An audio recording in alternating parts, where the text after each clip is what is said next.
ओम शांति। आज 29/5 और 1970 के अव्यक्त महावाक्य हैं। बाबा ने आज समीप रत्नों की कुछ निशानियां देखी और उन निशानियों के ऊपर बाबा ने बहुत ही सुंदर क्लास कराई कि जो समीप बच्चे होंगे उनमें ऐसी कौन कौन सी विशेषताएं दिखाई देंगी। तो बाबा ने कहा पहला कि जैसे कोई शरीर छोड़ने वाला होता है तो कोई लोगों को मालूम पड़ता है कि आप भी ऐसे ही अनुभव करेंगे कि ये शरीर जैसे कि अलग है और आत्मा का अनुभव अलग होगा। इसको कहेंगे कि हमने ये धारण किया और इसको छोड़ दिया।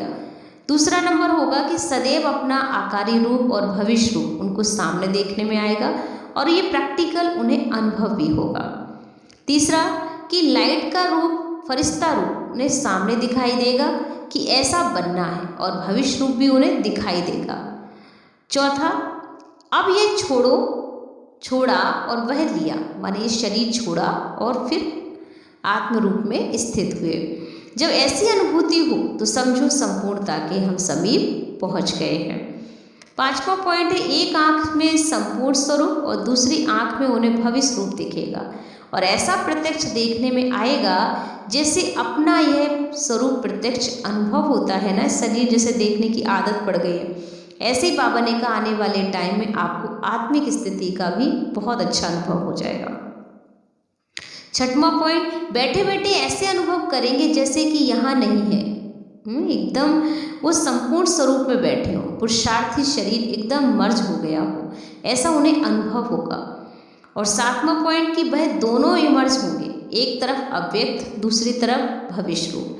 जब पहले ऐसा अनुभव हो आप लोग करेंगे तभी दूसरों को भी यह अनुभव अवश्य होगा। आठवां पॉइंट है कि जैसे एक वस्त्र छोड़ दूसरा लिया जाता है वैसे अनुभव करेंगे कि यह मर्ज हो वह इमर्ज हो, ये भूलना नहीं जाएगा लेकिन अपने आप उन्हें यह अनुभव होने लगेगा।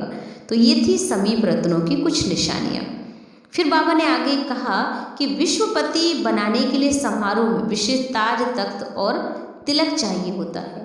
तो वो ताज, तिलक, तख्त कैसे चाहिए उस पर 3 बातें बाबा ने कही। एक तो तिलक को धारण करने के लिए तपस्या और ताज को धारण करने के लिए त्याग। तख्त पर विराजमान होने के लिए जितनी सेवा करेंगे उतना ही अब भी तख्त नशीन और भविष्य में भी तख्त नशीन ही बनेंगे। दूसरा, इन तीनों बातों में से तीनों चीज़ें धारण कर सकेंगे। और तीसरा कि अगर एक भी धारण कम है तो फिर विश्वपति नहीं बन सकेंगे। फिर बाबा ने आगे कुछ और भी चर्चा की कि बड़े से बड़ा त्याग संबंध बाबा कहते हैं कि क्या है। तो बाबा ने कहा सबसे बड़े से बड़ा त्याग है कि अब सर्विस में उपस्थित हो और उसके लिए मुख यही धारण कर रखना है कि मैंपन का त्याग करना है। मैंने किया, मैं यह जानती हूँ, मैं यह कर सकती हूँ, मैंपन जो अभिमान है ना उसका बच्चों को त्याग करना होगा। मैं के बजाय बाप दादा की सुनाई हुई ज्ञान की बातों को ही वर्ण करना है। मैं यह जानती हूँ नहीं, बाप दादा द्वारा मैंने जाना है। और ज्ञान में चलने के बाद जो स्वाभिमान में आ जाता उसका भी त्याग कर दो। जब इतनी त्याग की वृत्ति और दृष्टि होगी तब सदैव ही स्मृति में बाप और दादा रहेगा और सुख पर भी, यानी सुख और मुख पर भी ये बोल रहेगा कि बस मैं और मेरा बाबा। फिर बाबा ने थोड़ी सी बात और भी की बच्चों से और वो है कि अपनी धारणा को अविनाशी बनाने के लिए हमें सदा क्या कायम रखना चाहिए। तो बाबा ने 2 बातें कही। एक तो बाबा ने कहा कि सिंपल रहना है और अपने को सैंपल समझना होगा। जैसे बाबा सैंपल बन दिखाते हैं वैसे अनेक आत्माओं को भी सादा के लिए, माने सौदा करने के लिए सादा सिंपल बने। इसलिए ये 2 बातें बच्चों को धारण करनी होगी। एक तो सैंपल बनना है और सिंपल बनकर दिखाना है। लास्ट में बाबा ने एक बहुत ही अच्छा सारांश लिया कि फर्स्ट नंबर के लिए हमें क्या करना पड़ेगा। तो बाबा ने कहा फर्स्ट नंबर के लिए विशेष फास्ट रखना पड़ेगा। और फास्ट के 2 अर्थ होते हैं, एक फास्ट व्रत को भी कहा जाता है और एक विशेष व्रत रखना होता पवित्रता का। तो व्रत भी कॉमन है, ये व्रत तो सभी रख सकते हो ना। तो फर्स्ट आने के लिए विशेष व्रत रखना है कि एक बाप द्वारा दूसरा ना हो, हर बात में एक की स्मृति आए। जब ये फास्ट रहेगा ना तो फर्स्ट में आ ही जाएंगे। और दूसरा बाबा ने बात कही कि जल्दी चलने को भी कहा जाता है, अर्थात तीव्र पुरुषार्थी। तो बाबा ने कहा ये 3 बातें ध्यान रखना। एक तो बाबा ने कहा फास्ट, तो फर्स्ट आना है या फास्ट, तो फास्ट कौन सा करना है, प्योरिटी का करना है। और फर्स्ट आने के लिए बाबा ने कहा कि आपको बस एक बाबा को ही आगे रखना है। और तीसरा है कि पुरुषार्थ को तीव्र फास्ट लेके जाना है। तो अगर हमने ये बातें अपनी स्मृति में रखें तो हम बाबा के दिल तख्त नशीन अवश्य बन जाएंगे। अब सुनेंगे विस्तार से बाबा की बातों को।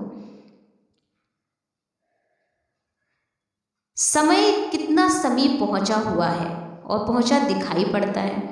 हिसाब निकाल सकते हो, भविष्य लक्षण के साथ संपूर्ण स्वरूप का लक्षण भी सामने पड़ता है। समीप का लक्षण क्या होगा, जैसे कोई शरीर छोड़ने वाले होते हैं तो कई लोगों को मालूम पड़ता है, आप भी ऐसे अनुभव करेंगे, ये शरीर जैसे कि अलग है, इसको हम धारण करके चला रहे हैं। समीप रतन की समीप आने की निशानी ही यही होगी। तो सदैव अपना आकारी रूप और भविष्य रूप सामने देखो, प्रैक्टिकल में अनुभव हो, लाइट का फरिश्ता स्वरूप सामने दिखाई दे, ऐसा बनना होगा और भविष्य रूप भी दिखाई देगा। तो अब ये छोड़ा और यह लिया, जब ऐसी अनुभूति हो तो समझो हम संपूर्णता के समीप हैं। एक बाबा संपूर्ण स्वरूप और दूसरा आंख में भी भविष्य स्वरूप भी। ऐसा प्रत्यक्ष देखने में आएगा जैसे अपना यह स्वरूप प्रत्यक्ष अनुभव होता। बैठे बैठे ऐसे अनुभव करेंगे जैसे यहाँ है ही नहीं, लेकिन उस संपूर्ण स्वरूप में बैठे हुए हों। और यह पुरुषार्थी शरीर एकदम मर्ज हो जाएगा। ये दोनों ही मर्ज हो जाएंगे, एक तरफ अव्यक्त स्थिति, दूसरी तरफ होगी भविष्य स्थिति। तो जब पहले ऐसा अनुभव आप लोग करेंगे ना तो दूसरों को भी अनुभव करा सकेंगे। जैसे एक वस्त्र छोड़कर दूसरा वस्त्र धारण किया जाता है, वैसे अनुभव करेंगे कि यह मर्ज है वह इमर्ज होगा। ये भूलना नहीं चाहिए। तो बाबा कहते हैं भूलता क्यों है, इसका अवस्था में विल पावर की कमी है।